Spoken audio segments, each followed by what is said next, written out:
This is Peace News Now, a show which covers stories of peaceful resistance that are happening all around the globe.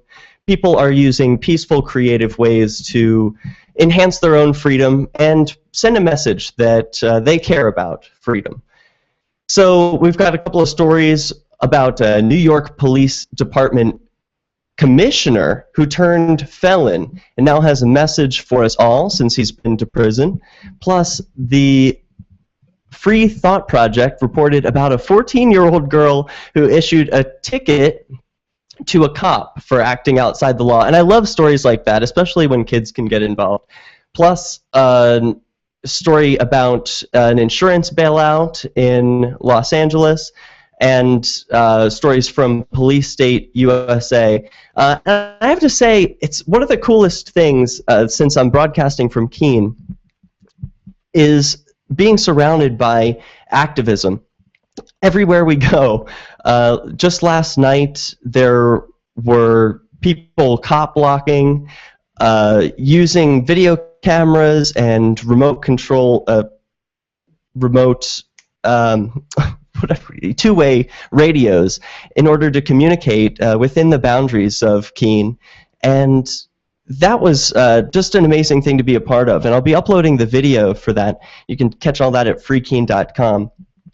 And there's even a reporter, it seems, from France, I believe, who's here in Keene to report on the peaceful resistance activity that happens here. So for this show to be broadcasting from Keene is a special thing to me, and if you're not familiar with this area, I urge you to check out freekeene.com. Now, there are stories of peaceful resistance that I want to get to. First, the New York Police Department commissioner, who turned a felon and has a message for us all now that he's been to prison. And this story comes from PolicyMike.com. It says, as the top cop who landed behind bars, he's arguably one of New York's most controversial figures. Bernard Kerik, 58, served as the police commissioner of New York City under former Mayor Rudolph Giuliani. In 2010, after years of litigation, he was convicted of tax fraud and false statements and was sentenced to 4 years in federal prison. And today, he's a convicted felon. Now, many libertarians would argue that tax fraud and false statements, well, lying is, of course, immoral, but what the government might call tax fraud, others might call peaceful resistance, and we'll find out which as the article continues. On a recent bright morning in a Manhattan skyscraper office, Kerik leaned his head against the glass window and stared down at the 2 District Square plots where the Twin Towers once stood. He was there when those towers fell. He lost many of his men that day and saw unimaginable things. People jumping out of the burning buildings, some holding on to each other as they went. That was then. That was when he headed up 55,000 personnel and a $3.2 billion budget. That was before Giuliani recommended him to Bush, before the thorough vetting process that uncovered a questionable past. He turned around and said, "I've never seen this before." There was a palpable sadness in his voice. He's been called a hero and a leader, a liar, and a crook. But praise or condemn him, it's hard to argue that he doesn't have an interesting story. He said that through his career, he thought he understood the criminal justice system. It wasn't until the tough lock 'em up cop with the Tony Soprano-like swagger was suited up in prison uniform, mopping floors, and living in a small room with 3 other men that he realized he knew nothing. That's what he said. At least until he was on the other side of the bars. This is something that I can personally relate to. If you are like 1% of the rest of Americans, no, not the 1% who oppose the occupiers, but the 1% who has been to prison or in jail. And the number's much higher if you're just wrapped up in the court system, maybe family courts or probation. Sometimes people don't have to experience prison to experience the prison state. And so he said he knew nothing until he was on the other side of the bars, and he had his whole career as an enforcement officer. He was one of 2.4 million prisoners in the United States. Because of mass incarceration, the country now accounts for 25% of the world's imprisoned, despite making up overall just 5% of the world's population. According to Michelle Alexander's book, The New Jim Crow, which is also the source of much of the data that follows, in the U.S., 1 out of every 108 adults was in prison or jail in 2012, and 1 in 28 children has a parent behind bars. Currently, 65 million Americans have a criminal record. That's greater than the total populations of England and Wales combined. The numbers are staggering and reflect a troubled system. Carrick has some insights about how to begin fixing it. Well, so do I, but I'd like to hear what this insider thinks. And that statistic, 1 out of every 108 adults was in prison or jail in 2012.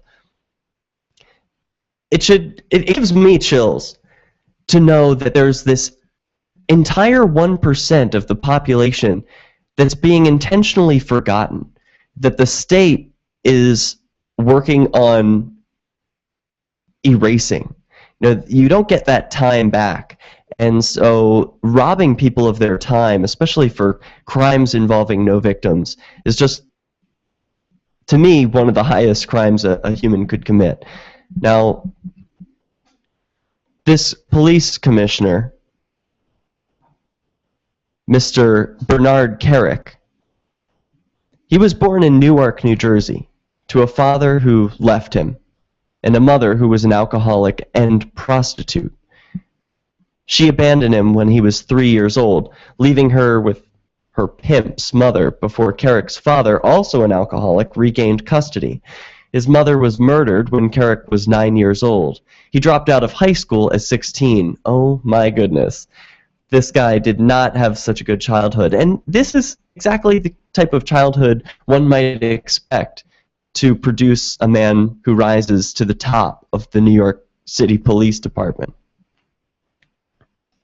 In short, he joined the Army, earned his degree, and after rising from warden to narcotics detective to commissioner of correction, he landed the position of police commissioner, the highest position in New York City law enforcement, responsible for the world's largest local force. He was appointed in 2000 and served for 16 months. It wasn't long before the abandoned child and high school dropout had the White House on the phone, making him an offer. Now, this is exactly the type of person who Commissioner Gordon would be. Everyone knows Batman. Well, who's the guy in the top of Gotham City's police? Is Commissioner Gordon. Well, this man's life ended up predictably in some ways, but when he landed behind bars, everything changed, and he's got some very important insights that he'd like to share with us. Stay tuned. This is Peace News Now. We'll be right back. Ross Ulbricht was arrested by the FBI in 2013 and charged with victimless crimes in relation to allegedly operating the Bitcoin-based Silk Road black market. He has been in a prison cell awaiting trial ever since. If he did it, he's a hero for making the black market a safer place. If he did not, he's a man wrongfully accused. Either way, if you love freedom and want to end the war on drugs, Ross and his family need your support. You can learn more and help fund his defense at freeross.org. That's freeross.org. On Free Talk Live, we're bringing people to the ideas of liberty every day.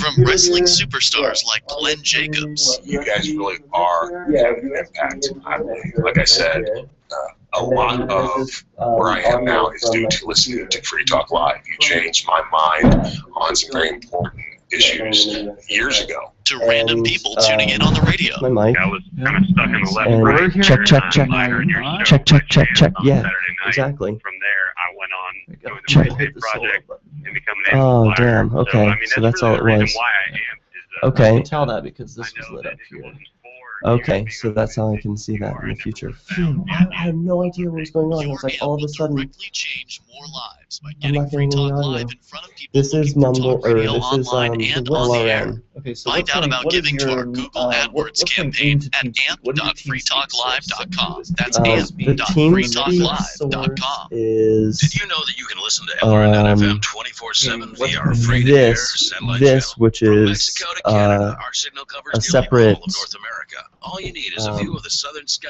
an affordable thing. receiver, and a dish as And small as it's 30 inches. There are no monthly fees. Mumble Learn more in, at or it used to be Mumble. sat.lrn.fm. This is sub 1 out, Plus, so it's if coming you're a from sub broadcaster 1. or want to be one, this So is a good it's delivery this, I method guess. for our content. See our coverage map and get details at sat.lrn.fm. That's sat.lrn.fm.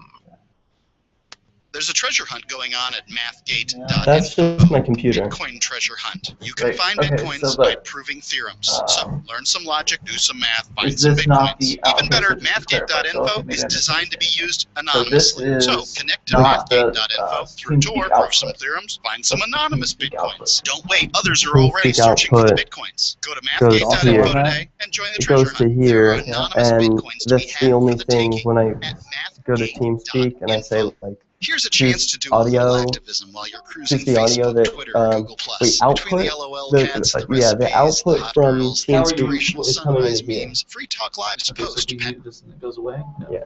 Yeah.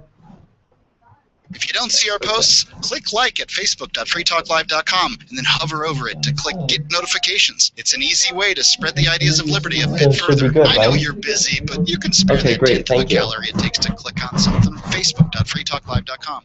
Are you looking for an excuse to come check out New Hampshire this fall? You're invited to Keenevention. Keenevention is your chance to meet dozens of key liberty activists from across the Shire. You can explore the beautiful little city of Keene, discuss various forms of activism with seasoned veterans, do some Robin Hooding, and learn about making the move. Keenevention received rave reviews last year. If you missed it, visit keenevention.info for full video coverage of every speaker and panel. This year, Rich Paul is our first announced keynote speaker, and more are being announced now at keenevention.info. Join old and new friends and neighbors in Keene for Keenevention this October 31st through November 2nd. All right. Tickets are available now at a special early bird price Hone of it just in. $40 via credit card or Bitcoin. That $40 price only lasts through Porkfest, so Okay. don't What was delay. the issue? Reserve What's your the- tickets now at keenevention.info. Are you not hearing me? Visit keenevention.info for more, I'm still or look hearing for our the, page and event on Facebook. Oh, you're hearing That's a doubling of the... keenevention.info. Yeah. Which has always been your problem with the music. Yeah, that has been the Plays problem. back upon itself. Casting the latest liberty-oriented audio content 24 hours a day at lrn.fm. Don't worry about that.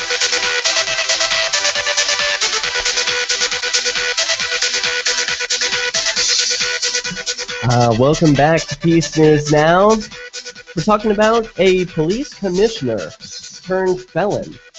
And after he went to prison, guess what? He saw things differently. We're going through a little bit of his life story, and it turns out he was abused as a child. He suffered neglect from his father and an alcoholism from his mother, passed around from caregiver to caregiver at young ages, dropped out of school, joined the Army, and then in 2004, after working through the New York City Police Department, then President George W. Bush nominated him to be the director of the Department of Homeland Security.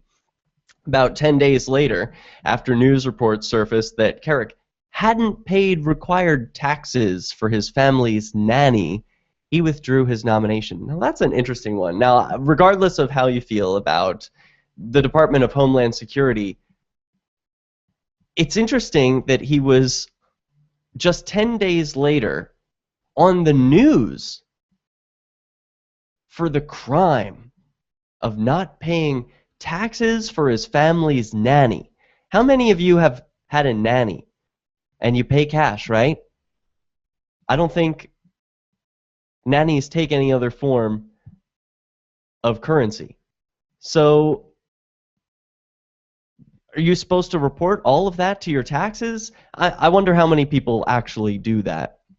So how many people can actually get through a vetting process and make it to the top of the Department of Homeland Security? Well, he withdrew his nomination.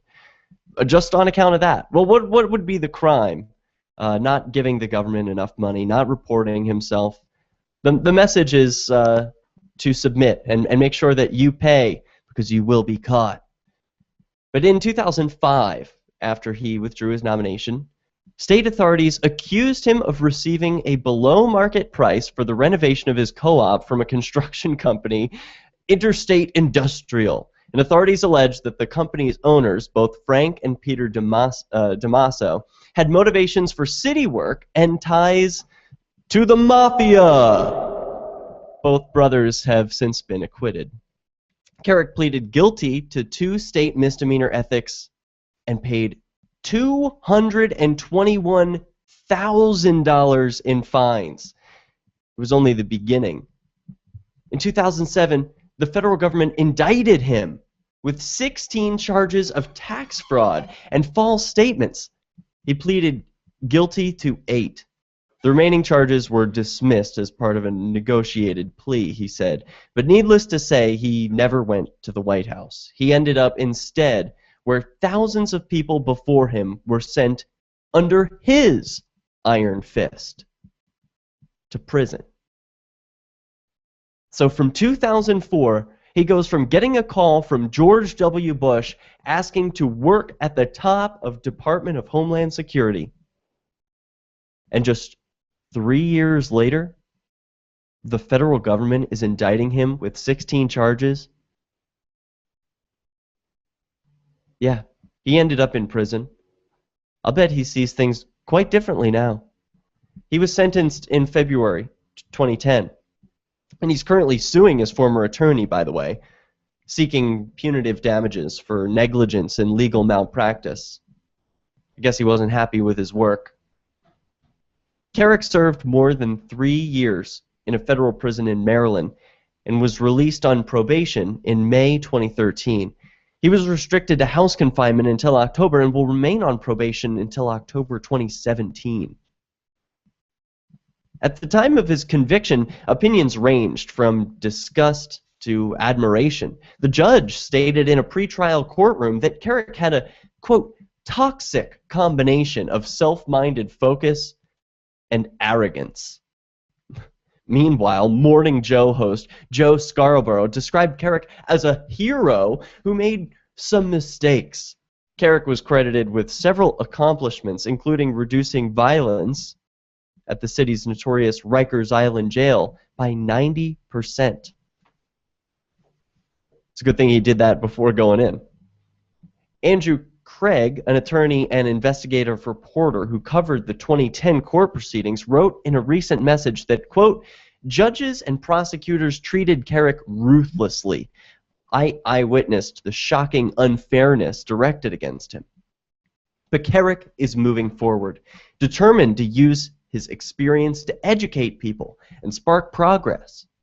During the interview, he discussed some of the criminal justice system's fundamental flaws. Here's what he had to say. The unfortunate thing is you take these young men and women, you lock them up for years under these draconian sentencing guidelines, and then you let them back into society. Do you absolutely think they're going to be better people? Because these are first-time offenders, and they've never been in the system. The only thing you've done for them is institutionalize them. The only thing you've taught them in reality is how to steal, cheat, lie, con, manipulate, gamble, and fight. He's right. Why don't more people see it? Hopefully now that someone of his stature, if you can call a police commissioner, if you could use that term, now that someone of his credibility, someone who's been on both sides of the bars, is speaking out against what jail really does to people, now, hopefully, people will look for alternatives, peace and reconciliation, mediation, third-party courts. You don't have to go through the government. You don't have to submit to their type of punishment. There are more people behind bars today for drug offense than there were in 1980 for all offenses combined. A first-time drug offense carries a sentence of 5 to 10 years, though the vast majority of those arrested aren't charged with serious offenses. In 2005, for example, 4 out of 5 drug arrests were for possession, not sales. Carrick wanted to emphasize that the collateral damage of a conviction. He said, quote, "There are probably 50,000 collateral consequences of your felony." To be labeled a felon means to be ineligible for food stamps and public housing. It means discrimination from private landlords, and it means losing your ability to vote and a denial of a wide range of jobs. Carrick noted that becoming a garbage man or a barber is not always an option because it requires state licensing, which is off limits for convicted felons. So these people have been pushed to the wayside. These are the oppressed minority. On top of it, in many states, if an ex-offender on probation can't get a job in a certain period of time, he or she can be sent back to prison. Think about prison. This is something that I think needs to be on our minds. It's off and far away, and that's how the oppressors like it. They want us not thinking about it. Remember some of your friends in prison. Whatever.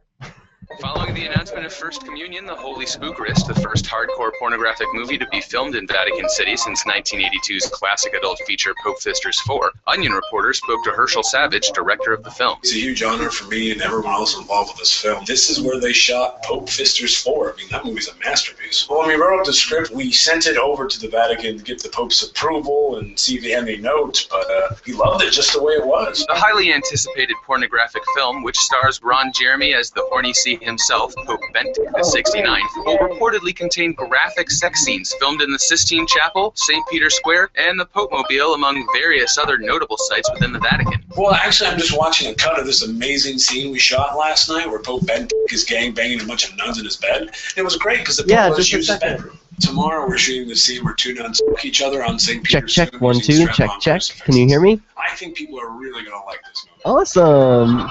Great. I'm a little low. Have you ever wanted to move to the land of Libpair? Libertarian paradise, where there's fun for everyone that doesn't initiate force on others. Check, 1, 2, check, 1, 2. So the way I'm looking at the levels, it looks like it should be perfect. So I don't know why it would be. What do I have to turn up? Up or down? Check, 1, 2. This is about the volume at which I'll be speaking, and it looks like it's going to, it's going even to 2 or 4. Sometimes it peaks a little bit. Should it be louder? I thought it shouldn't be in the yellows at all. Sometimes yellows are okay. All right. Which is over 70% of the way to its Okay. goal of 20,000 All right. Well, participants. okay. And they're I seem to be hitting the yellow a lot. That's an okay Successes are thing. piling up and are All right. proving the Free State Let me know. Project is a real movement and no longer just a great idea. Woo. When you're planning your move, consider Keene. Keene is famous for its civil disobedience and Oh, non-cooperation. great. Will you and be there's back plenty later? of political opportunity as I'll well. meet up with you From later. demonstrations and vigils to outreach and volunteering, Well, there's a see you lot soon. going on in See Keene. you soon. Keene is the liberty media capital of the world, with television, talk radio, and Check, more, 1, all 2. This is a originating test. here. 1, 2. No, it's more than just activism. With How does this regular sound? Is social this events each an week. appropriate See volume what's now? happening at freekeene.com and get connected with video, audio, free books, a forum, and activist tools you can download and use in your area at freekeene.com. That's freekeene.com. Yeah. Yeah, I think it does. Now that you've found the Liberty Radio Network Yeah. at LRN.FM, you may want to help expose others to our great programs. To assist you in doing so, you'll find resources at promote.lrn.fm, including details on how to get a free bumper sticker, quarter-page flyers you can print out and distribute, banners for your website, as well as files that will allow you to make your own custom banners and graphics. Visit promote.lrn.fm and help bring new listeners to the Liberty Radio Yeah, and you can Network. make your own That's custom layer. So you can even have like promote.lrn.fm. something on the whole area. So it looks like they're both all the way up. The new NSA data center in Utah requires 1.7 million gallons of water every single day to operate. Oh. Billions of Fourth Amendment violations need massive computers and the water to cool them. That water is being supplied by the state of Utah. Fact. There's absolutely nothing in the Constitution which requires your state to help the feds violate your rights. Oh, this is great. Yeah, so what I can do with this, what I like to do is I can put up like a QR code. I don't have it up and ready, but you can do like screen share. I'll show you. You click that, it like gives you the option for like, what do you want to share? Your notes, whatever. So that's really handy. Thanks. You can sign up to receive the latest about the Liberty Radio Network via our email updates, updates.lrn.fm. That's updates.lrn.fm.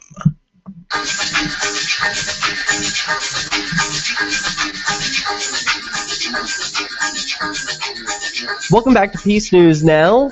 I'm Derek J. We're talking about a police commissioner who turned felon. Now he's been to prison, and he says people don't belong there, and it does more harm than good. We should listen to him. He knows what he's talking about. And as I was saying, felons are the oppressed minority, or one of many. An ex-offender on probation, if he can't get a job with a certain period of time, he could be sent back to prison. In 2000, about as many people were returned to prison just for parole violations as were admitted in 1980 for all reasons combined. They accounted for more than 35% of all prison admissions, and of them, only 1/3 was returned for a new conviction. The rest were returned for a technical violation, such as missing a meeting with a parole officer. How commonly does that happen? I know I've heard several times, anecdotally, of friends of mine where that's happened. You miss a meeting. You miss a meeting with a doctor, they have a secretary call you and make another appointment. You miss a meeting with a parole officer and they throw you in a concrete cell and take away all your worldly possessions and freedom. Something not right about that. When asked about collateral damage to the family, Carrick, who's married and has a son and 2 daughters, grew even more serious and emphatic. Quote, "By far, there are no words in my mind.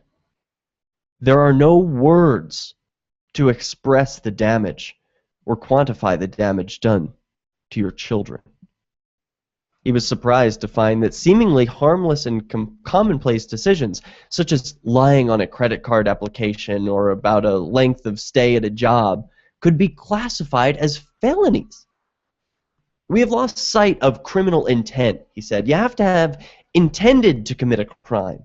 In the federal system, criminal intent rarely exists." So where does he draw the line? Who does deserve to be locked up? People who are detrimental to society, he says. Harmful to society, violent felons, bad people who do bad things. And listen, I put plenty of people in prison. Anybody that knows me knows that I put lots of people in prison for long times. He doesn't regret a single arrest he's made. He was also dismayed to learn about the incentives driving the legal players. A prosecutor is judged based on his or her success in winning a case, whereas a public defender is evaluated based on the number of cases he or she can get through. 80% of defendants can't afford a lawyer. And a public defender, or as I call them, public pretender, because they're never very good, they'll routinely have a caseload of more than 100 clients at a time. Do you think that they can provide that extra special care that you need to keep you on the outside of the bars? 80% of defendants can't afford a lawyer. Do you have a lawyer fund? If you live in the US, you might want to start one. A public defender could have a caseload of more than 100 clients at a time. More than 96% of convictions in the federal system result from guilty pleas rather than from decisions by juries. A worrying figure. More than 96% of convictions are from pleas, where people say, yes, I'm guilty, I did it, rather than going to trial and having a jury decide. In Carrick's opinion, quote, nobody is innocent until proven guilty. No one, he said. The defendant is automatically convicted in the court of public opinion.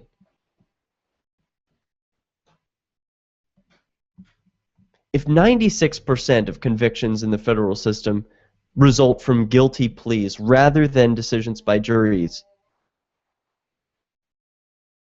don't you see that as an opportunity? Isn't that a place for improvement? If you've been convicted or if you've been charged with a crime and you're facing a trial, consider not taking the plea deal. You could be one of just 4% who are making their case in front of their peers. It's at least a shot. It prolongs your time of freedom. In some cases, you get to be outside of the cage when preparing for jail. Well, Carrick says that nobody's innocent until proven guilty, and the defendant is automatically convicted in the court of public opinion. So what have you got to lose? Carrick, he's been stabbed and shot at. He's missed a bomb by minutes.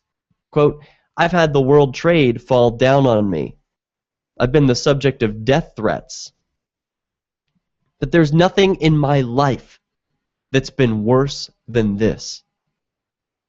Referring to the entire process, from the allegations through serving the sentence. He said that if fixing the system were up to him, he would start with 3 changes. Rethinking all mandatory minimum sentencing, minimizing collateral damage by allowing the opportunity to clear one's record, and ending life sentences for white-collar offenses. One of the most frustrating challenges is that politicians agree but are too afraid to say it.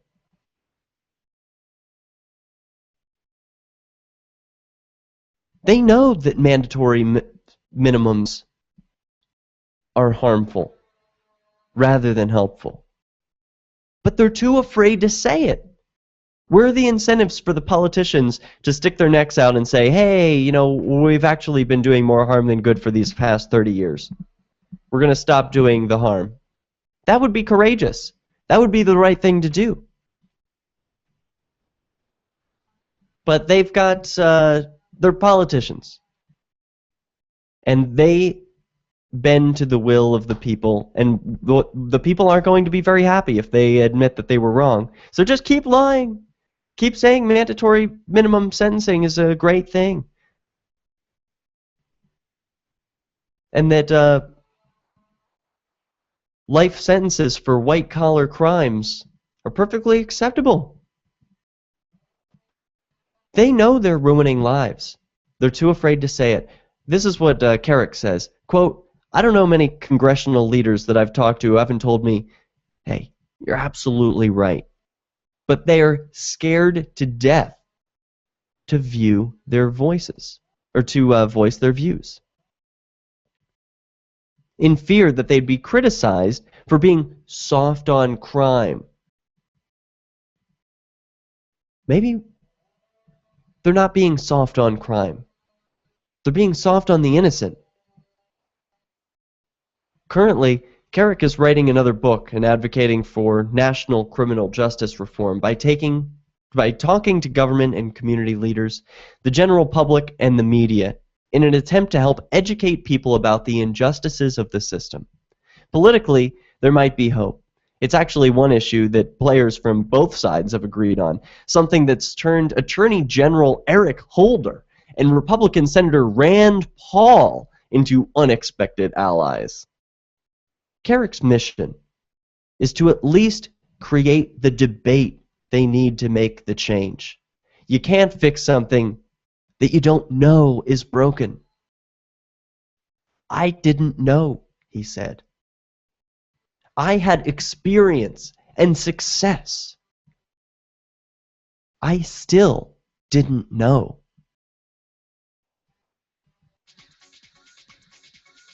This is a decorated veteran of the force, climbed to the top, asked to come on board to a new Department of Homeland Security by George W. Bush, and he didn't know how bad the system is. This message needs to be heard. If you're one of these people who does know how bad the system is, gently tell your friends and family. Everyone is affected by the prison state. PNN returns. Should you be able to earn an honest living free from senseless government interference? The Institute for Justice thinks so.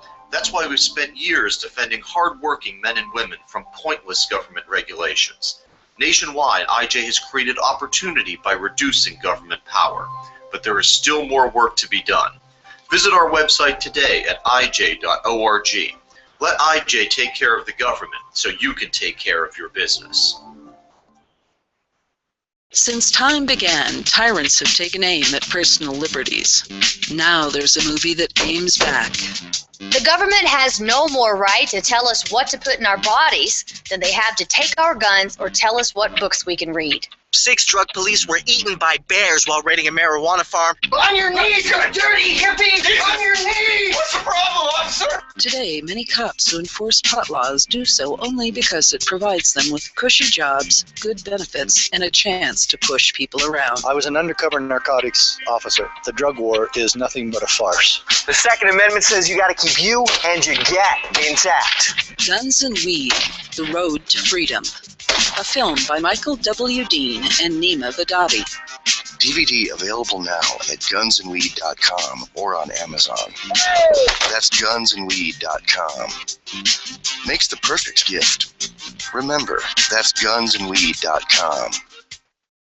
Instead of just listening, you can also watch. See the Liberty Radio Network's Keene, New Hampshire-based live shows via our studio cam at cam.lrn.fm. Plus, you'll still be able to listen to the Liberty Radio Network via the cam feed in high quality 24/7, even when there's no live show being produced in our Keene studio. But wait, there's more. Our chat room is built into the cam page so you can interact with other listeners online. Listen, watch, and chat, all free at cam.lrn.fm. That's cam.lrn.fm. On LRN.FM, we talk a lot about alternative currencies. Did you know that now you can buy gold, silver, and other precious metals with bitcoins? LRN.FM has partnered with Amaji Metals. Check 1 2. Check 1 2. Test 1 2. Now I'm talking into the microphone at the volume at which I'll normally be speaking. This is turning it down, seeing if it makes a difference. It seems like it does. Yeah, alright, I'll turn it up. 3 most important things you can do for LRN.FM are: 1. Let your friends know you're listening to LRN.FM on your social network. Okay, perfect. 2. Buy the things you buy online. Okay, now hopefully that turns it up to a level, Give $5 a month a good level. Okay, thank you. You likely buy all kinds of things online. Amazon is the largest online retailer. Check 1 2. Check 1 2. Doing a test, listening for audio level. Gonna listen for you to tell me if this is good. I moved here to the Shire because there's other people around who take thank you. That's just as excellent. seriously as I do. I moved to the Shire because I saw videos of people challenging authority and thought that I could get support myself. It called to me, like, do this right now. I wanted to be around people like me who got it, and once I got here, I knew there was nowhere else that I wanted to be. I've always wanted to change the world. So I moved to the Shire to join people who were actually working towards doing the same thing. The people here are awesome, loving, and positive. It was for the adventure and for the feeling of something important is happening here, and I just wanted to come to sort of be part of that. Visit ShireSociety.com to read and sign the Shire Society Declaration and learn the reasons why, if you love liberty, you should immigrate to the Shire. Plus, add yourself to the Shire map at ShireSociety.com. That's ShireSociety.com.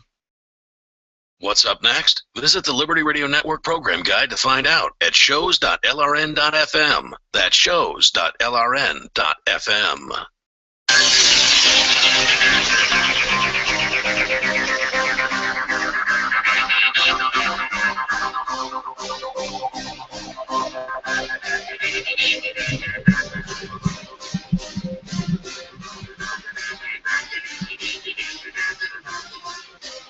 Welcome back to Peace News Now. We're talking about peaceful resistance. There is a police commissioner from New York who turned felon, says that, hey, we've got this big problem.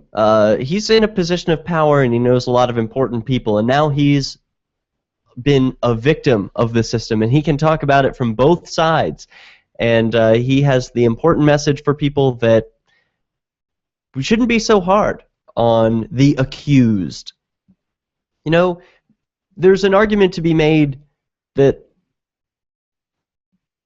the government shouldn't be so hard on the criminals as well, but at least the accused, they deserve rights, right? We're not even sure if they've committed a crime yet. So they should retain all of their freedoms and rights, but that's not how people are treated. That's not really how it works. So an important message from him.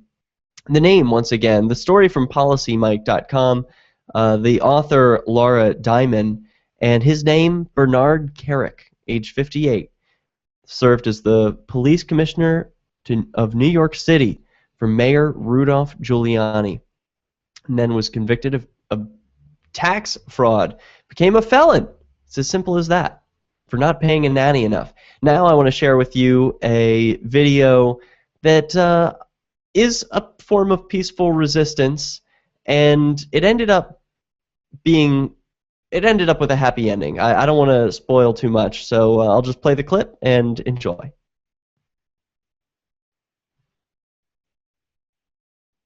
Okay, waiting for this clip to load. I don't know why it hasn't begun. I'm going to try and refresh this page and click it again. All right.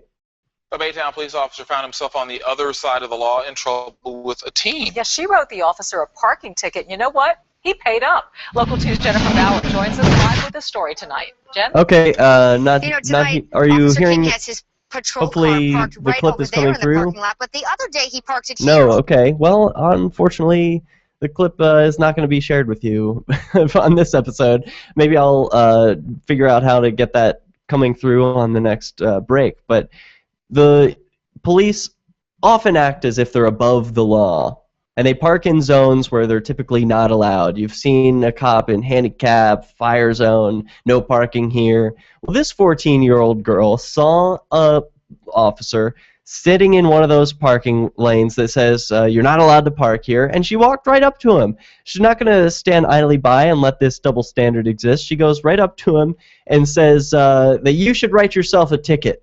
And you know what? He did. He actually held himself to the same standard that he holds everyone else to, and he even gave the girl a $20 gift card to Toys R Us just to say, hey, you did the right thing. You were looking out and holding me to the same standard as everybody else.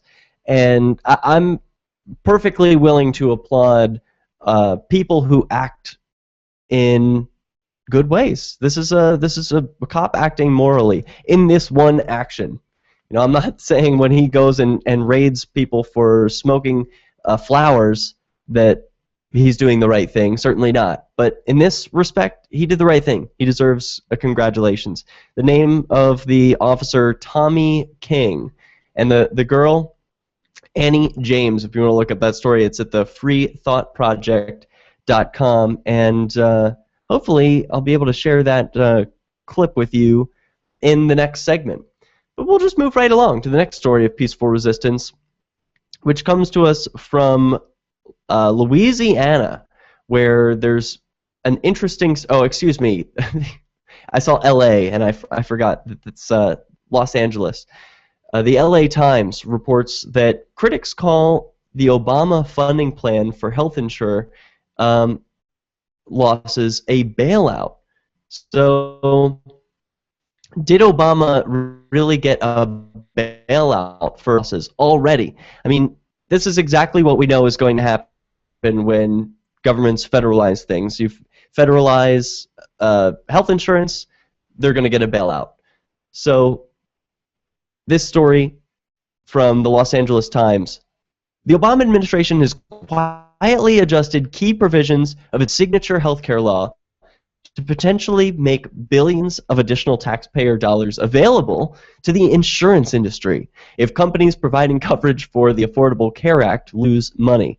The move was buried in hundreds of pages of new regulations issued late last week, and it comes as part of a new intensive administrative effort to hold down premium increases for next year, a top priority for the White House, as the rates will be announced ahead of this fall's congressional election. Here, in the first two paragraphs, they tell you the real truth, if you can read between the lines. So there's going to be a price hike. Of course, people aren't signing up for the program. They need to charge more in order to continue to exist, or they're going to exactly what this is. There are additional taxpayer dollars available to the insurance industry. I mean, what kind of doublespeak is that? We know what that means. It's a bailout. Administration officials for months have denied charges by opponents that they plan a, quote, bailout for insurance companies providing coverage under the new healthcare law. How could they not? How can you force a company to provide something and then force the people to pay for it? Neither of them actually does it, and then you punish both? Well, no. They really only punish the people who are supposed to pay for it. They bail out the insurance companies. You know why? Because the insurance companies wrote the law in the first place. They continue to argue that most insurers shouldn't need to substantially increase premiums because safeguards in the new healthcare law will protect them over the next several years. Oh, these safeguards will protect them, as if they can wave the magic wand of government and make the economy dance to their tune. People are the economy. Our free decisions about what we choose to make or what we choose to buy and trade, that is the economy. And people are saying healthcare is too expensive. I'm going to opt to eat healthy foods and work out instead of treating my body poorly, working so that I can pay for healthcare.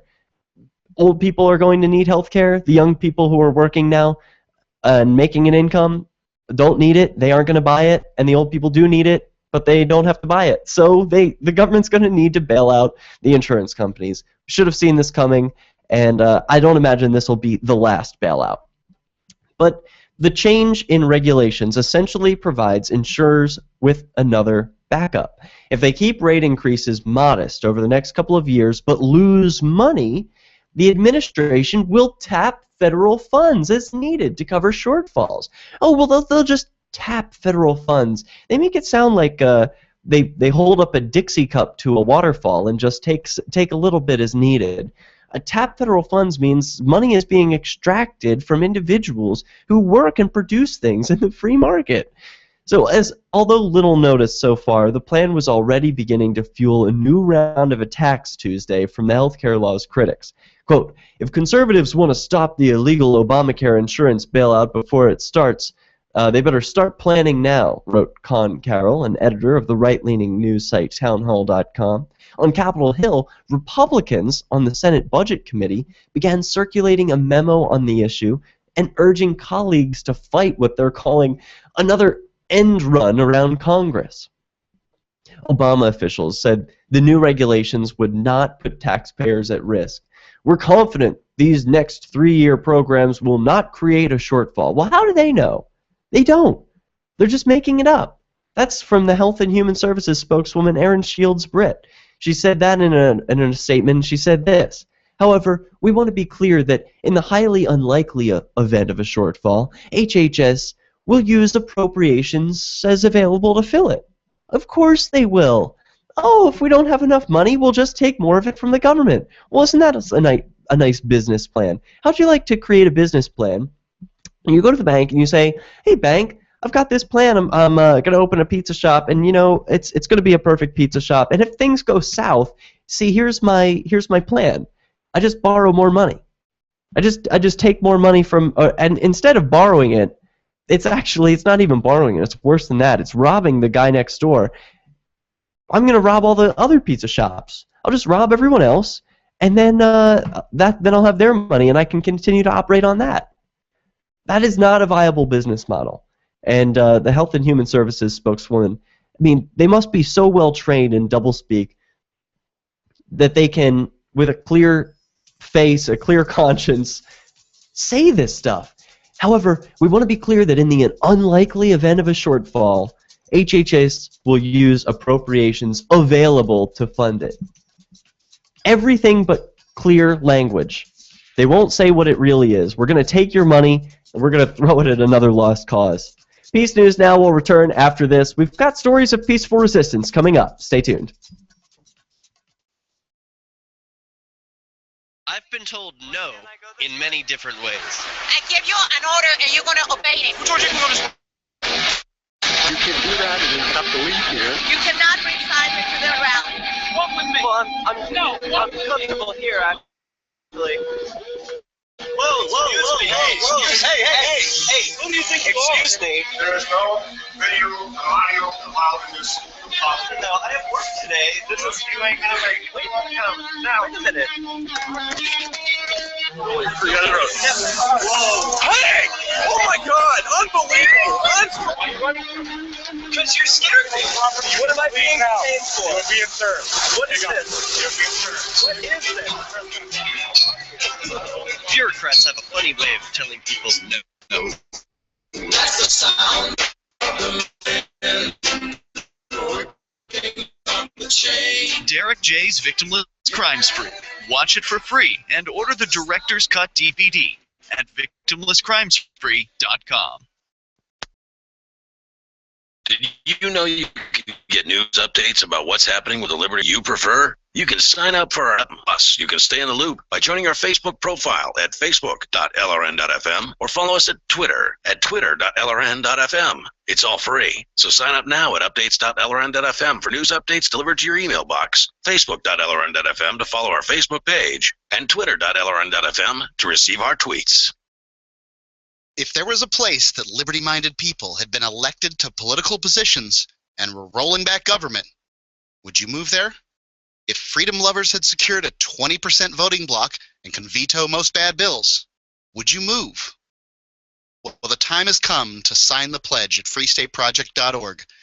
These things have happened in New Hampshire, and you can join us and help. freestateproject.org. Sign up now at freestateproject.org. More.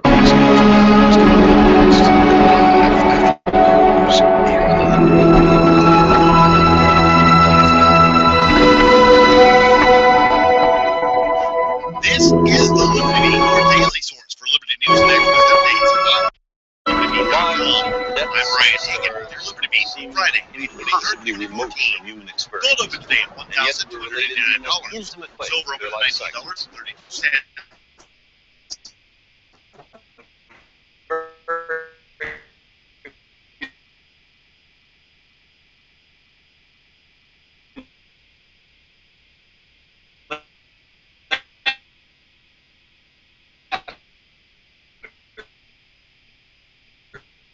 Makes us up.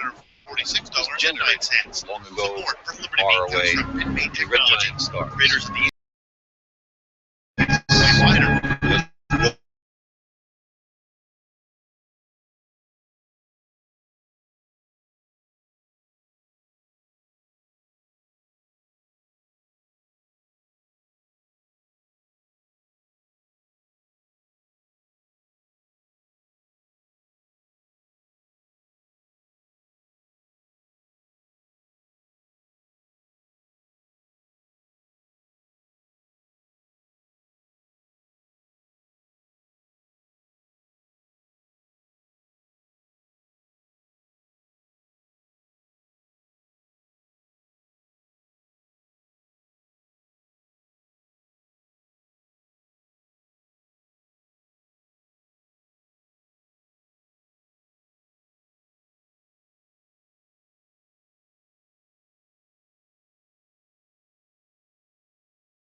lawsuit was brought forth by the New York Times and the American Civil Liberties Union. Support for Liberty Beat comes from Voice and Exit, maximizing human flourishing through radical innovation. Tickets on sale now. Get 10% off with promo code FREEDOM. June 21st at Austin Music Hall. Get yours at voiceandexit.com. And support comes from Accountable Authority, now offering a public database of police abuse and misconduct. Take action and join for free to gain community support and protection. Online at accountableauthority.com. This is the Liberty Beat for Friday, May 23rd, 2014. Check out the website at thelibertybeat.com. As public resistance grows, Ireland's health review board has decided to consider water fluoridation. The Health Review Board will examine the latest national and international studies before deciding the safety and effectiveness of the practice. Ireland's expert body on fluorides and health warns that ending fluoridation would lead to serious health consequences. Ireland has seen a surge in anti-fluoride campaigns around the country, particularly the Fluoride-Free Town movement, which has been successful in converting businesses to fluoride-free status by offering reverse osmosis filtered water. Following a botched Oklahoma execution in April, and the debate raging over the use of lethal injection drugs that played a role in the incident, the state of Tennessee has decided on an alternative: bring back the electric chair. CNN reports that Governor Bill Haslam signed the measure into law Thursday. Currently, 8 states allow the use of electrocution for executions, but only if that method is requested by the condemned inmate. Tennessee becomes the first state to make the electric chair mandatory when lethal injection drugs are not available. On Tuesday, a federal judge overturned a 1996 Pennsylvania state law that defined marriage as a union between a man and a woman. Judge John Jones III declared it was time to dump such laws into the ash heap of history. 21 Pennsylvanians launched a lawsuit against the state for the right to marry in the state or have out-of-state marriages recognized. As a wave of judges strike down bans on gay marriages, appeals in at least 8 other states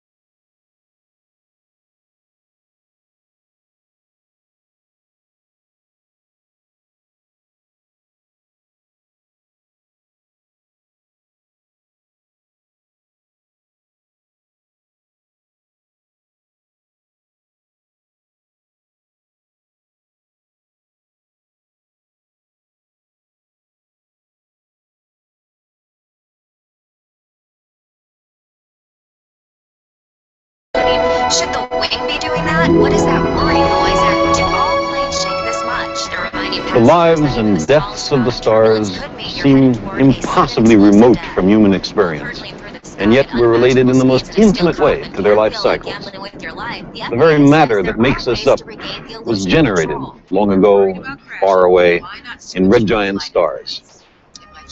A blade of grass, as Walt Whitman said, is the journey work of the stars. Holiday, the FAA has reminded everyone that a plane could fall out of the sky right on top of you at any moment. Yes. On this curb, you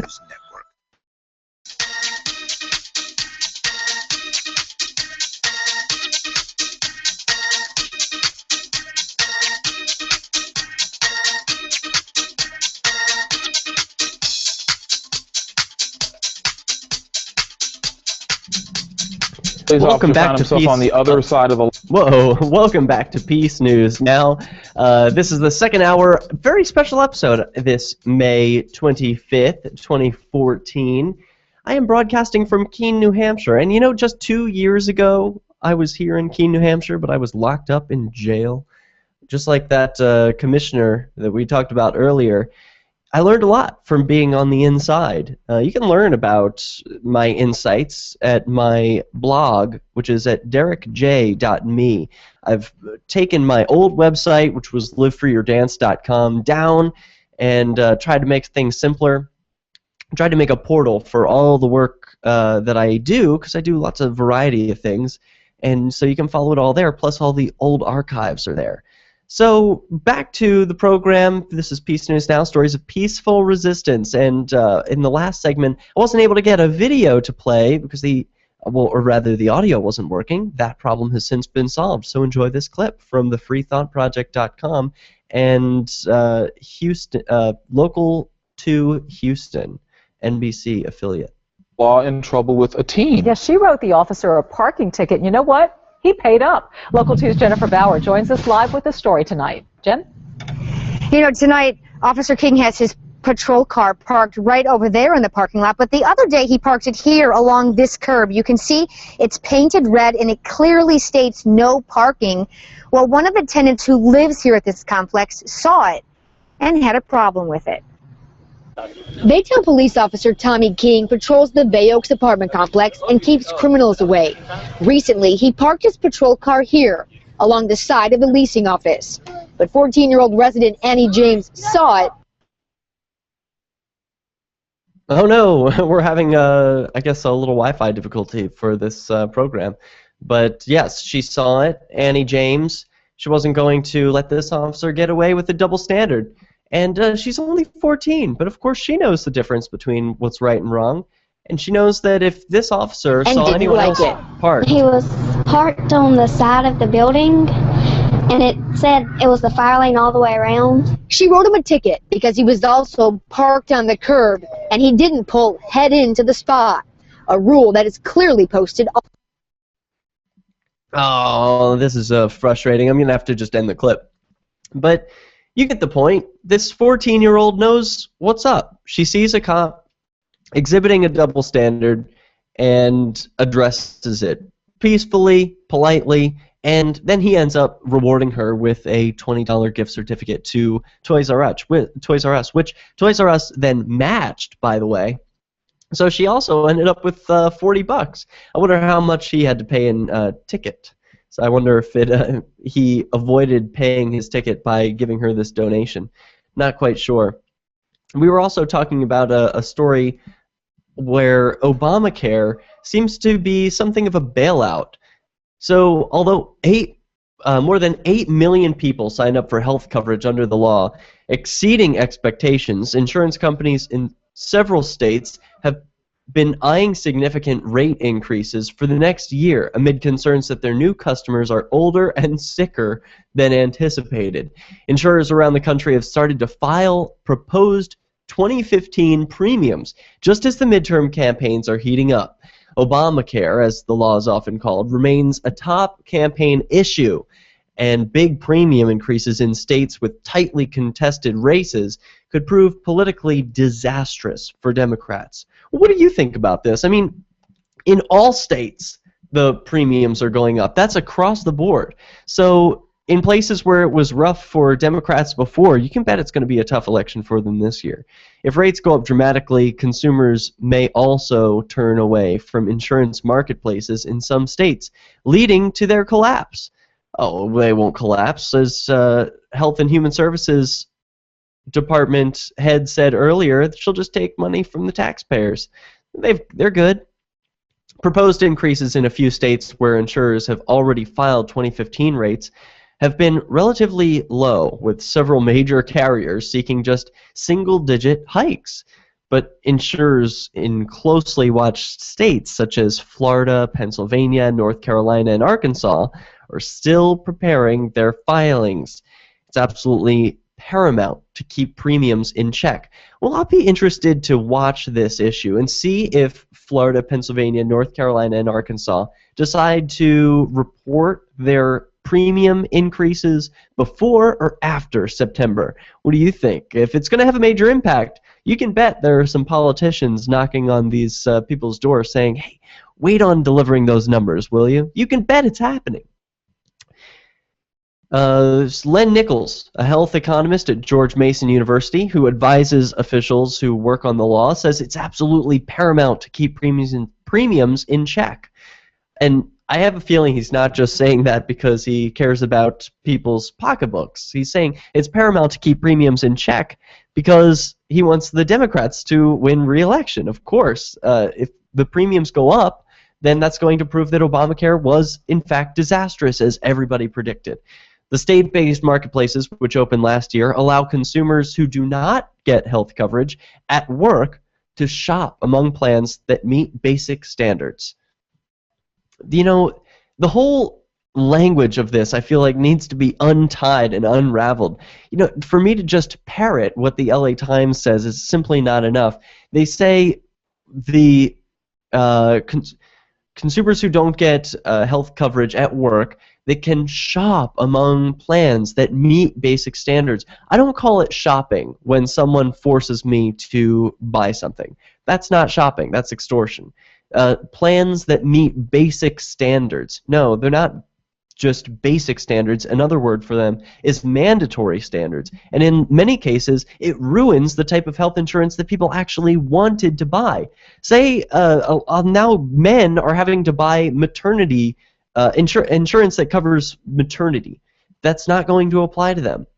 So why are they paying for it? Wouldn't they save money if they didn't get insurance for those things that they're not going to use? Yes, of course they would. But this isn't about making sense. Sick consumers cannot be turned away, they say, and low and moderate income Americans qualify for government subsidies to offset their premiums. I mean, this language is such doublespeak. Sick consumers cannot be turned away, and low and moderate income Americans qualify for government subsidies to offset their premiums. So, of course, what they're saying is that sick consumers can force the government to aggress against people who turn them away, and it ends up making everything worse for everybody if you can't make decisions like that. Like, there are places where people go when they know they're not going to be turned away, like churches. And low and moderate income Americans, they could have gone to places like churches or synagogues. There are all kinds of places that provide medicine for low and moderate income people. But now the government's involved, which means violence. It means that people are going to be taken to court. It means that people are going to be making decisions that say, oh, I don't need to get health insurance until I'm actually sick, and then I can start paying for it because then I actually need it. Well, that's not how insurance works, and it makes everything more expensive for everybody who does plan. And it reduces the incentives that people actually have in nature to take care of their bodies and to save for retirement and for medical disasters. So the Los Angeles Times continues, to stabilize this new system, the law set up a complex system of funds, including one known as the Temporary Risk Corridors Program, that collects money from insurers and transfer it from companies with healthier, less expensive consumers to those with sicker, more costly consumers. Can you imagine? This system was supposed to pay for itself, and does a similar one used to shift money between drug plans in the Medicare Part D program. But insurance industry's officials have grown increasingly anxious about the new system's adequacy. Gee, you think they started realizing that it doesn't just work to shovel money around and say, we're going to take from those who are healthy and give to those who are sick, without giving a thought to the incentives behind all of it. All right, so this is a bailout. Obamacare continues to be disastrous. How far has it gone? Has it affected your life? I'd like to see some more peaceful resistance in this realm. And what are you doing to keep yourself healthy and stay away from Obamacare? Peace News Now returns. This Your Family Today tip is brought to you by Boost Kid Essentials Nutritionally Complete Drink, providing your picky eater with essential nutrition and great taste in one drink. Visit us at kidessentials.com. To make sure your kids eat healthy, follow the 5-a-day plan. Serve 3 servings of vegetables and 2 servings of fruit daily. Remember, a serving could just mean a piece of fruit or a half cup of veggies. If your kids are picky eaters, ask a nutritionist about other sources. For more tips like these, visit us at parenthood.com/yourfamilytoday. Do you ever say, I could care less, when you really mean the opposite? You mean to say, I couldn't care less. It's a common mistake. You are judged by how you speak, especially if you're looking for work, with so many more applicants than openings now. But even if you're not, avoiding common misstatements will help you make the most of the dozens of conversations and transactions that crowd your daily routine. So whatever you say, don't say whatever as a single word sentence. It's the most annoying expression in the American English language, according to a recent poll. And avoid cliches like the plague.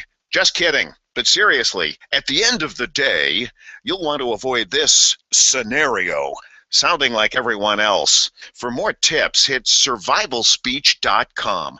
I'm Holland Cook. Imagine someone in your community getting in their car, turning on the radio, and hearing the Liberty Radio Network.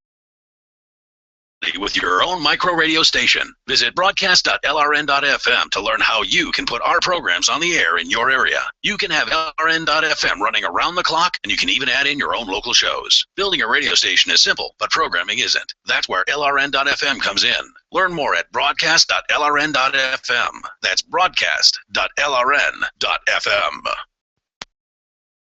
If you want to move to the Free State and you're looking for some real estate, well, I know a guy who's User really disconnected great. from your channel. It's the realtor Mark Warden. Do you want a home with 20 acres, a lakeside cabin, any takers for renters, buyers, and sellers too?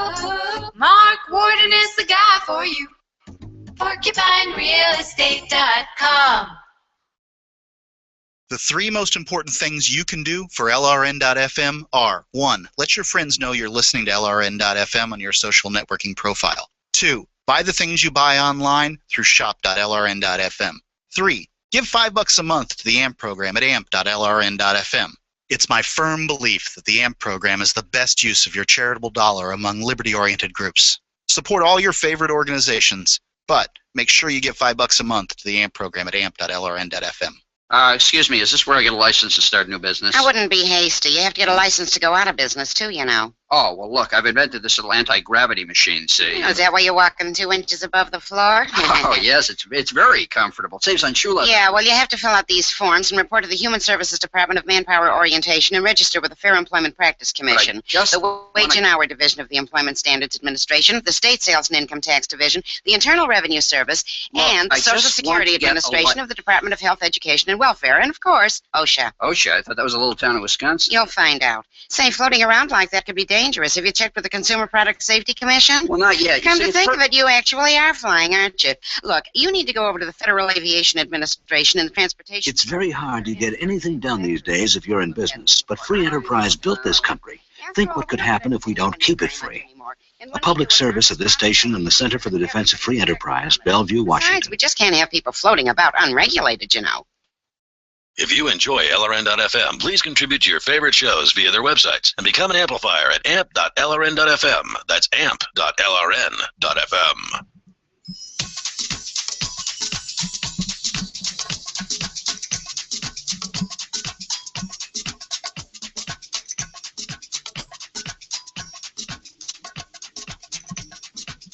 Hey everybody, welcome back to the show. This is Peace News Now. I'm your host, Derek J. Learn about me at derekj.me. Check out the show at peacenewsnow.com/live, where you can watch the program, watch video, interact with other listeners in the chat room. It's a great time. I'll be signing in there on the next segment. I just I forgot to add the video there.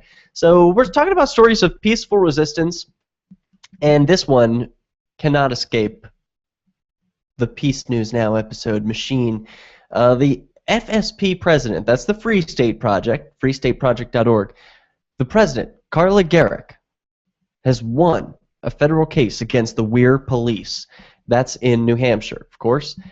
And if you're not familiar with the Free State Project, that's a movement of 20,000 liberty-loving people who decide that they're going to move to the same geographic location in order to get active for freedom and live free. I'm broadcasting from Keene, New Hampshire, in a place surrounded by people who love and live freedom every day.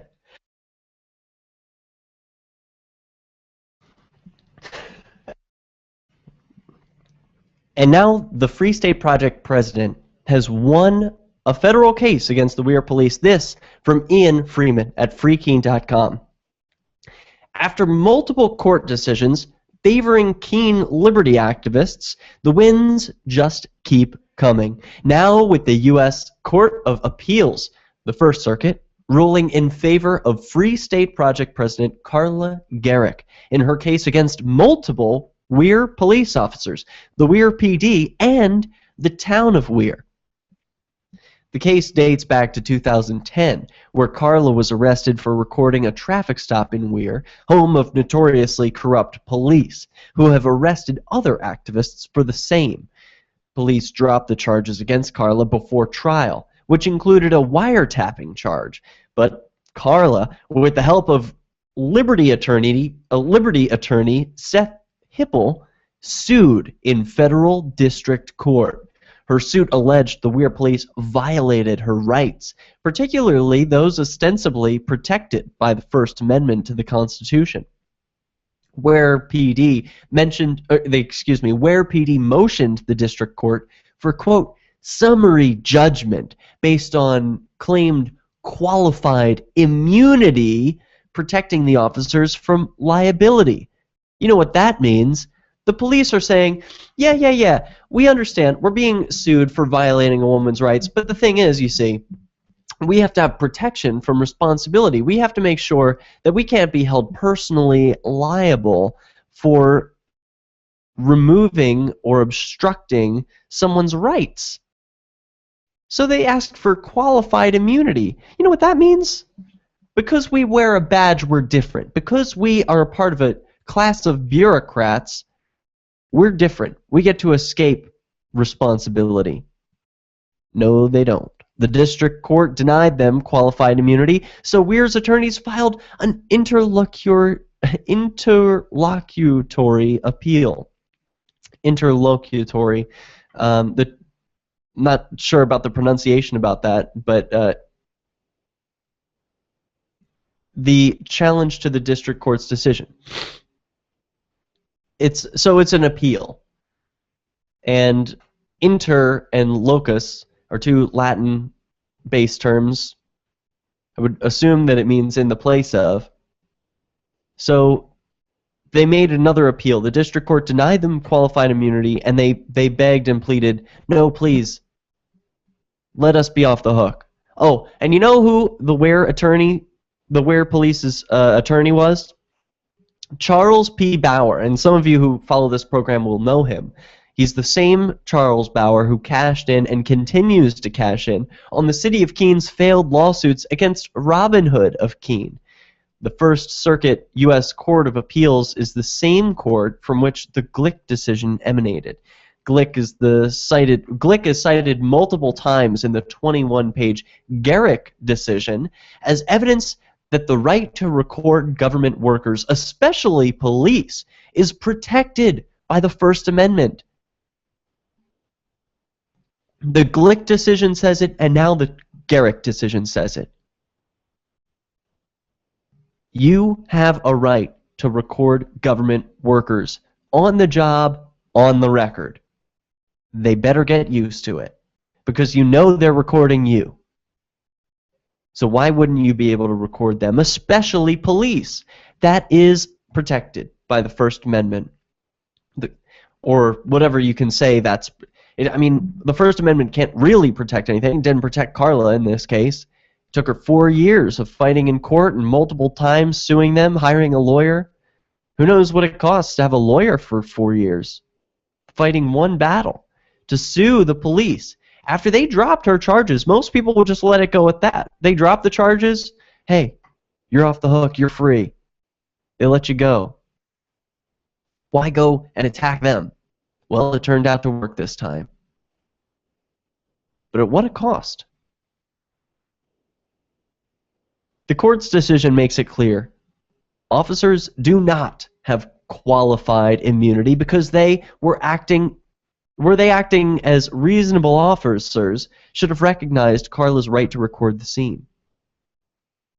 The appeals court ruled in Carla's favor, and now the case goes back to federal district court to proceed ahead in civil court. So it's not even over yet. All of this, 4 years, been ongoing. This is one small victory in the ongoing battle, but my goodness, at what a cost. I mean, if your time is nothing, then you can, sure, use it all in court. If money is no object, hire all the lawyers you want. But I wonder, where's the gain in this. I love to see the government lose in its own courts. That's a huge gain. Can't really put a price on that. And the publicity that it gains is also priceless. You know, the fact that this is happening to the Free State Project president, and that it's happening here in New Hampshire, I think that's going to attract a whole host of individuals who enjoy challenging the government in courts with logic and reason and using their own laws against them. That's excellent. I'd love to see more people do that. It's not my bag, but I'm glad. I would love to see more people doing it. These are huge victories, and they are meaningful. They're the kinds of things that people like to share at the water cooler. Oh, you heard about that woman who was pulled over and she was recording her traffic stop? Yeah, they charged her with wiretapping, charged her with all hosts of crimes, tried to lock her up. Yeah, the Free State Project president person. Yeah, but then she turned around and sued them and won. Or has won so far. And they put up an embarrassing defense. Qualified immunity. Qualified immunity. As if they're absolved from responsibility because they wear badges. Is that really their argument? Well, now we have the Garrick decision in addition to the Glick decision. And the case will continue. The appeals court ruled in Carla's favor, and so it will go back to federal district court and proceed ahead in civil court. And those officers won't be protected from liability. We'll report on that when it happens. Coming up next, I want to talk about Free Staters and the AFP. Join Daryl W. Perry on Peace, Love, Liberty Radio every Sunday from 3 to 5 p.m. as he brings you news, views, and opinions while promoting the ideas of peaceful interaction. Realistically, should not the punishment fit the crime? But if you break it down to, just black and white, are you morally justified in using force to retrieve stolen property? Well, yes. Yes, you are. I'm not saying that you should in every situation.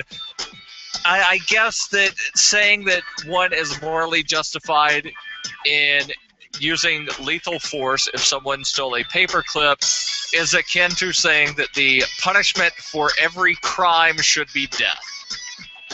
Oh, you parked at a parking meter 12 seconds longer than the amount of time on your meter. Sorry, but the punishment is death. Peace, Love, Liberty Radio, every Sunday from 3 to 5 p.m. Are you tired of governments murdering people around the world? Stop using their money. There is an alternative. Bitcoin is a stateless, free-market, non-political currency. Bitcoin cannot be inflated or controlled by any government. By using their money, you are helping the state. Stop doing it. You have an incredible alternative available now. Learn it, use it, spread it. Get started with Bitcoin at weusecoins.com. That's weusecoins.com. The following is an important free offer for smokers only. The makers of Victor, the world's most advanced e-cigarette, have just authorized the release of free starter kits to all smokers who call in the next 10 minutes. Valued at $99, these Victor starter kits are available for free, but only while supplies last. To guarantee your free kit, call in the next 10 minutes, 1-800-564-6941. The revolutionary Victor design creates only water vapor. There is no foul-smelling smoke and no unhealthy tar. This allows individuals to enjoy the nicotine they love without restriction, no matter where they are. The financial advantages over cigarettes are considerable as well. It is estimated that the average smoker can save hundreds of dollars a month with Victor.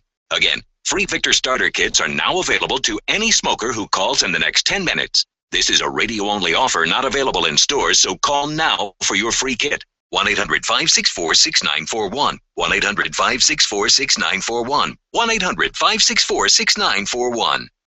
If you can't listen to the Liberty Radio Network's internet streams, free satellite channel, or radio affiliates, no worries. You can listen to LRN.FM from any phone, anywhere. Add this number to your phone, 213-493-0309. It's a long-distance call, so make sure you're familiar with your phone's calling plan.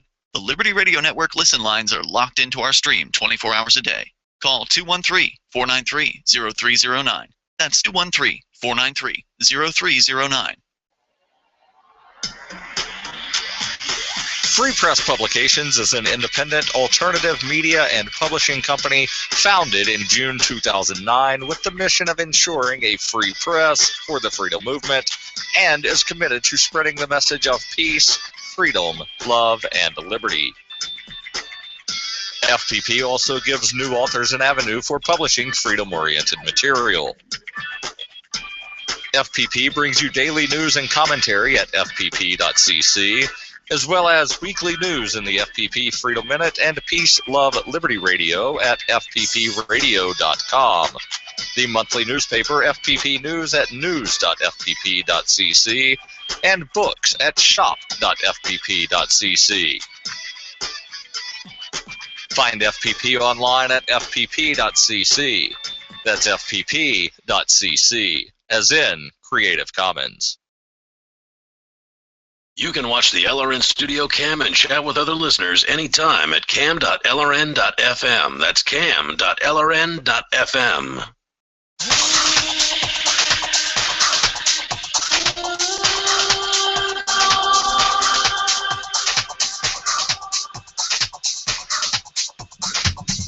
Welcome back to Peace News. Now, we're talking about free staters.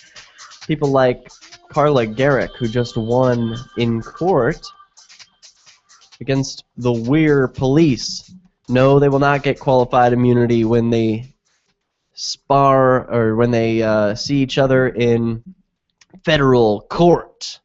Now, some exciting news from freekeene.com, where Rob Mathias, Rob the Voluntarist Rebel, writes, on May 20th, 2014, New Hampshire Governor Maggie Hassan used the backdrop of a highway construction site to sign into law an increase on the state tax on gas.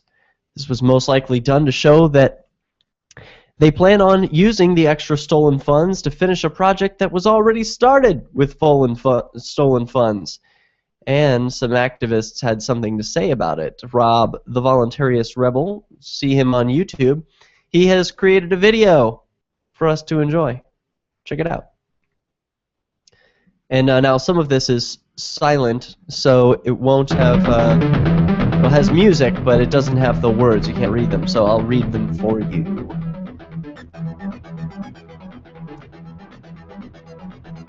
New Hampshire state troopers were used to shut down the highway when the governor and the rest of the participants in the signing ceremony were traveling from the staging area to the construction site. Free Staters, in collaboration with the New Hampshire chapter of Americans for Prosperity, joined in a protest of this increased theft by the state.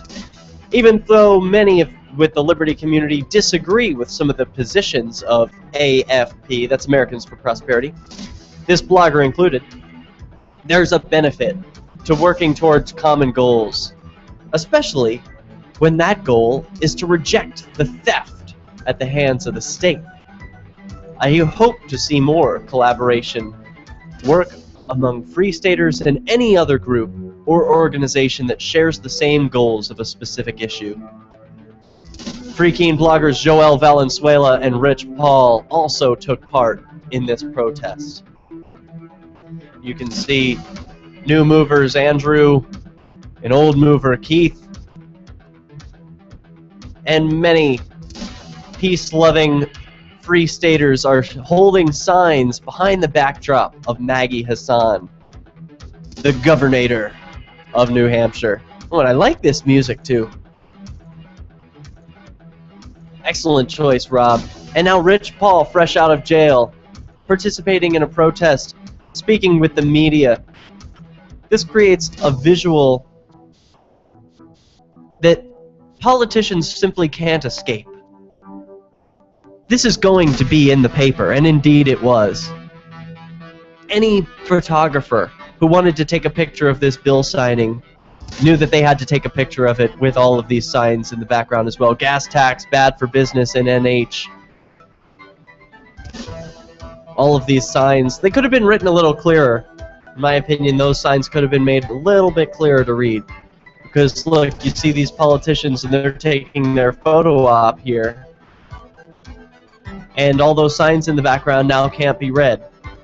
still a brilliant idea. I'd love to see people protesting with signs, ruining a good photo op for politicians, making sure that people know that it's not a one-sided issue. There are people who oppose what's being done here, and they know that this is being done with stolen funds, and they're not happy about it. They're not going to have it. And so Maggie Hassan has really made a name for herself. Not only has she now increased the state tax on gas, one of the only taxes New Hampshire has, and there you can donate to Rob, the Voluntarious Rebel, in Bitcoin or Litecoin for producing that video. Excellent job, Rob. And Maggie Hassan, now known for increasing the taxes, and she made her own vodka. So this is a weird, creative way that New Hampshire tries to raise money from the people. And raise money is not the right word. They try and extort money because they only give you the option of New Hampshire state liquor stores, and then they produce this vodka with your money, and the license plates are all done with your money. And these people, they don't know how to use their own money for anything. They always steal from the people. Now, Ian Freeman also reports about a new New Hampshire-based blog. It's called Shire Liberty News. And in one of their first blog posts, they opine about my favorite topic, civil disobedience, or peaceful noncompliance, or by any other name. A rose would smell as sweet, right? Well, New Hampshire has already firmly established itself as the main source of liberty media for the world, and more content continues to be created. Ian writes, it appears that Shire Liberty News, a new blog launched online several months ago, and editor Sandy Pierre positions the blog as, quote, spotlighting activism in New Hampshire. And the site also features opinion pieces, including the blog's most recent post about civil disobedience. Ian hopes that the blog will keep the content flowing. And I just have to share with you an excerpt from this blog because the topic of civil disobedience in New Hampshire news, calling it Shire Liberty News, I have to wonder who this person is. I have to discover this person, learn more about Sandy Pierre, and take a listen to what she writes. Observers of the Free State Project are undoubtedly aware that civil disobedience is a popular method for promoting limited or no government in New Hampshire. I've been struggling with this concept for years now. All of a sudden, in a paranoid and hungover blast of clarity, I think I get it. The goal of civil disobedience is communication. Allow me to continue to milk the Matrix is a metaphor for the 21st century now. We're born slaves. Within moments of birth, we're taken away from our mothers, hopefully loving arms, and isolated in a glass box, tended, hopefully, by frazzled, overworked strangers. If we're male, the end of our penis might be cut off for our own health, or because that's what God wants. Within weeks, we're probably carried by our parents to a temple of some sort where we're lifted into the air in front of our friends and family in a public apology that's made for our very existence.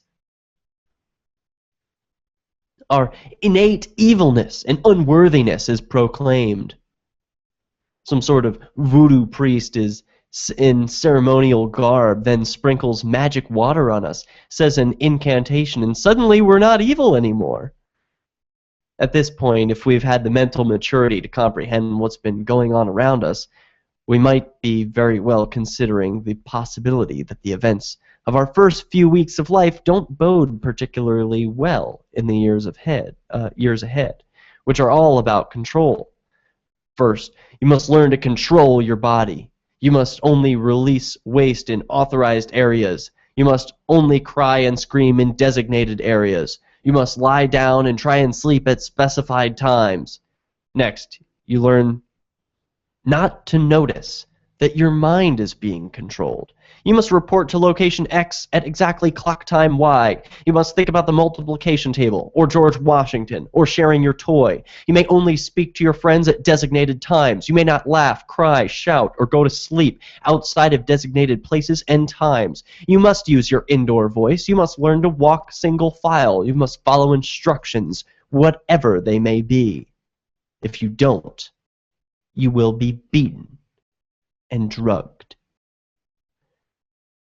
Childhood prepares you for adulthood, at which point you're expected to become a productive slave. Well, you get the picture.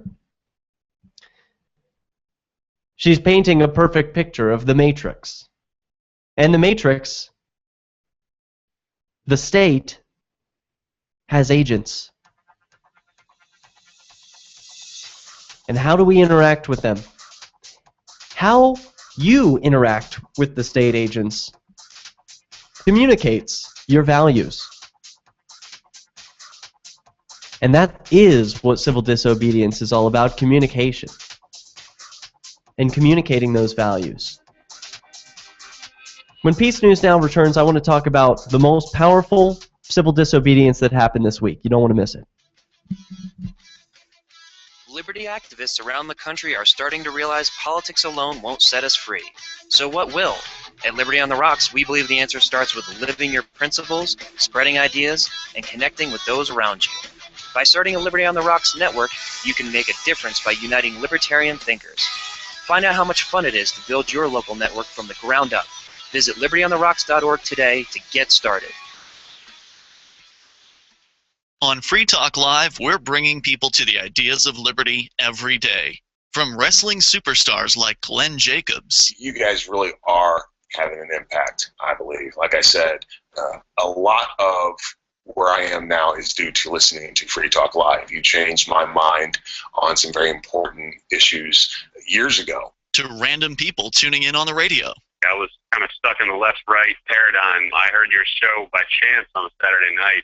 From there, I went on, joined the Free State Project, and become an amplifier. So, I mean, that's really the reason why I amp is because I know that if it wasn't for you guys being on as many stations as you are, I never would have found the ideas of liberty. Your amp will directly change more lives by getting Free Talk Live in front of people looking for talk radio online and on the air.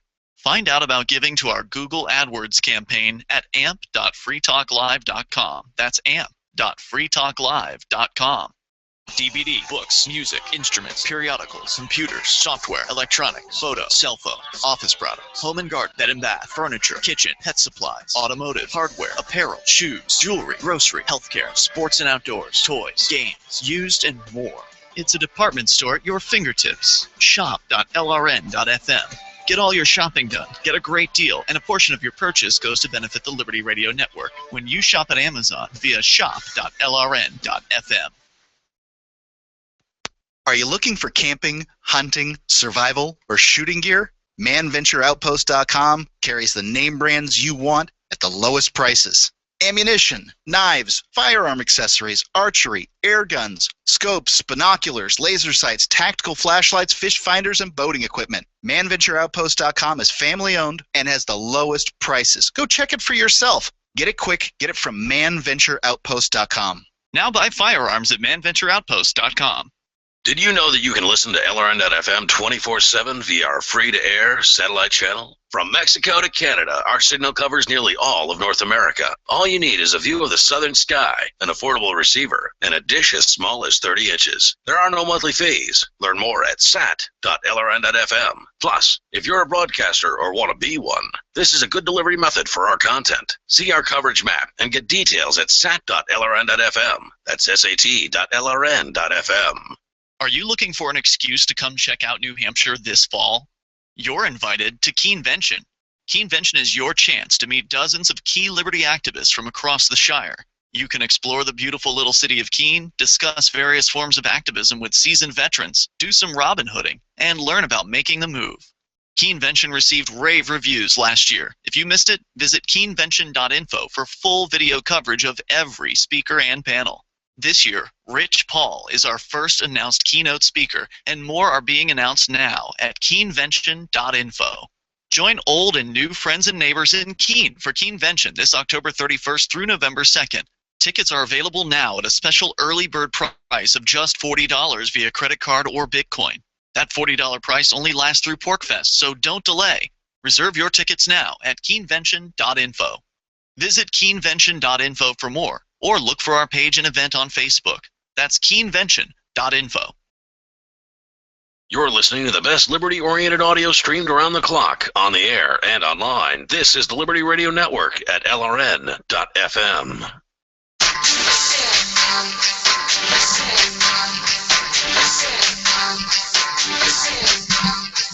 Welcome back, everybody. Hey, it's the final segment of Peace News Now, broadcasting for the first time in a long time from Keene, New Hampshire. And boy, it is good to be here. It's also good to be with you, and I saved the best for last. We're talking about stories of peaceful resistance, as always. And this one really gets me. It made me cry, in fact. I think it's the best peaceful resistance, civil disobedience that I've seen in a long time. Maybe you've heard about it. Some people in Iran have recently been arrested. Why don't we go to the clip first? That'll explain the most. A group of Iranian fans who created a tribute to Pharrell Williams' hit song Happy have found themselves arrested. Here's their story. The video shows three men and three unveiled women dancing to the song on the streets and rooftops of Tehran. Unveiled, they mention. We wouldn't normally say that. Three men and women, right? This is the video which has gone viral since it was first uploaded a month ago. But this video is making such a big deal because these women are in the geographic region known as Iran. And they have certain different rules that women have to cover their heads or else they'll be thrown in jail. It shows a group of young Iranians dancing on the rooftops of Tehran to Pharrell Williams' tune. Like many other Pharrell fans around the world, they make their own video of the song. On Tuesday night, Tehran's police chief, Hossein Sajidiniya, said they had detained 6 young people in connection with this video. Iranian state television is away from the camera, but the pictures in the video were blurred for people watching in Iran. The detainees confessed, saying they were deceived into making the video. Following the state TV program, a huge campaign started on social media, both inside and outside Iran. Free Happy Iranians is now trending on Twitter and Facebook. Pharrell Williams has also made a statement on his official Facebook page. It's beyond sad that these kids were arrested for trying to spread happiness. Experts say on the face of it, the reason they were arrested was because the women weren't wearing headscarves and were dancing close to the men. But today, the Iranian President Hassan Rouhani tweeted an excerpt from a... Oh no, the video was having some troubles loading, but you get the picture. These teens, young or young people, looks like in some cases they are older, are arrested just for spreading happiness, and that's all Pharrell wanted to do with this video. It says Police Chief Hassan Sajidiniya said the vulgar clip had hurt public chastity. Ooh, public chastity.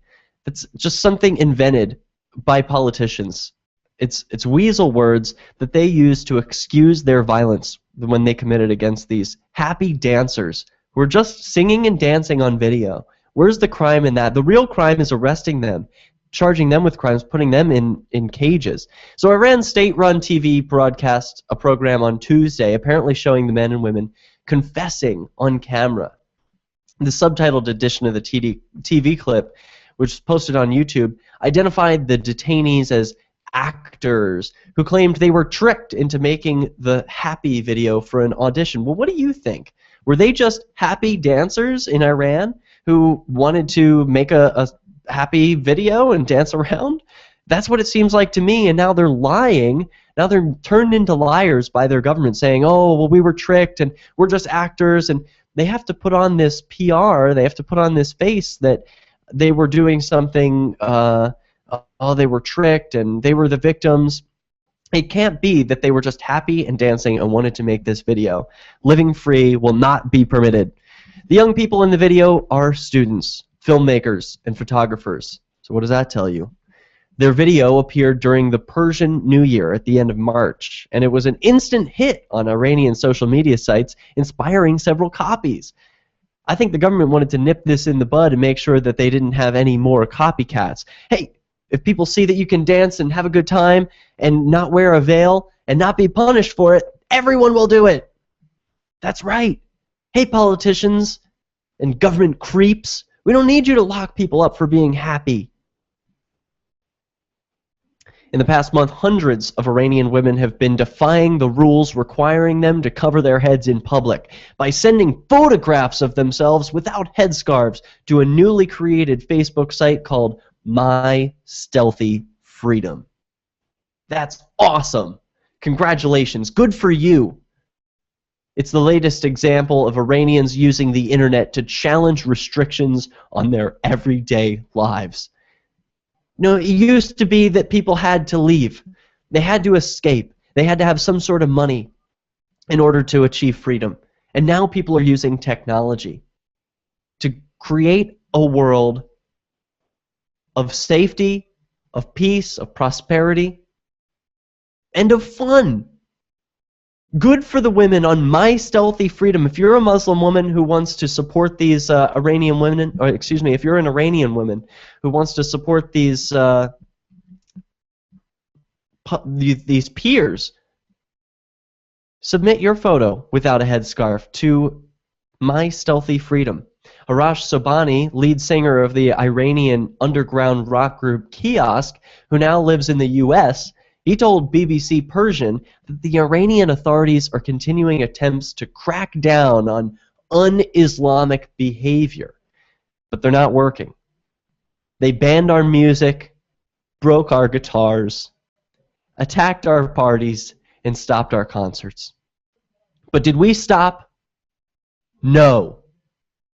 They told me they're making a feature film, and they had the permit for it, said one man in the video. They said these things and they fooled me, another young woman added. They promised that they would not publish the video. Oh, these lies. So sad that these people have to make up lies to protect themselves from the guns of the state. We didn't know. I'm sorry. I'm sorry I was dancing. I'm sorry. I wasn't wearing a scarf on my head. I deserve the lash. According to some unconfirmed reports, the total of 13 people were arrested in connection with the video, but official sources haven't confirmed the exact number of detainees. Williams, whose song was nominated for an Oscar earlier this year, had protested at the arrests. He said, "It is beyond sad that these kids were arrested for trying to spread happiness." And he posted that right on his public Facebook page. He was public about this. Iran's President Hassan Rouhani also appeared to criticize the arrest. An unofficial Twitter account, widely believed to be associated with the president, posted a comment he first made last year, saying, quote, "Happiness is our people's right. We shouldn't be too hard on behaviors caused by joy." Under Iran's interpretation of Islamic law, women must cover their heads, their hair, and wear loose-fitting clothing meant to preserve their modesty. And patrols of so-called morality police regularly enforce standards of Islamic dress on Iran's streets. However, these rules are widely flaunted. The internet is also heavily filtered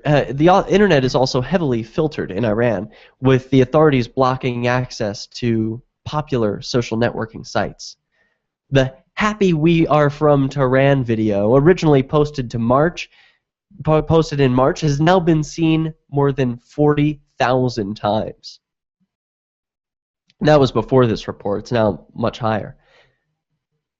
At the end of the clip, the credits read, "Happy was an excuse to be happy. We enjoyed every second of making it. Hope it puts a smile on your face." Iranian journalist Gonzales Efrendari tweeted in response to the arrests, "Iran is a country where being happy is a crime. Thousands of Iranians have been arrested in the past 35 years for being happy and partying." Arash Sabani, lead singer of the Iranian underground rock group Kiosk, told the BBC Persian service that attempts to suppress musicians are not working. They ban the music, they can ban the videos, but they're not going to stop people from being happy, dancing, and disobeying unjust laws. Good people disobey bad laws.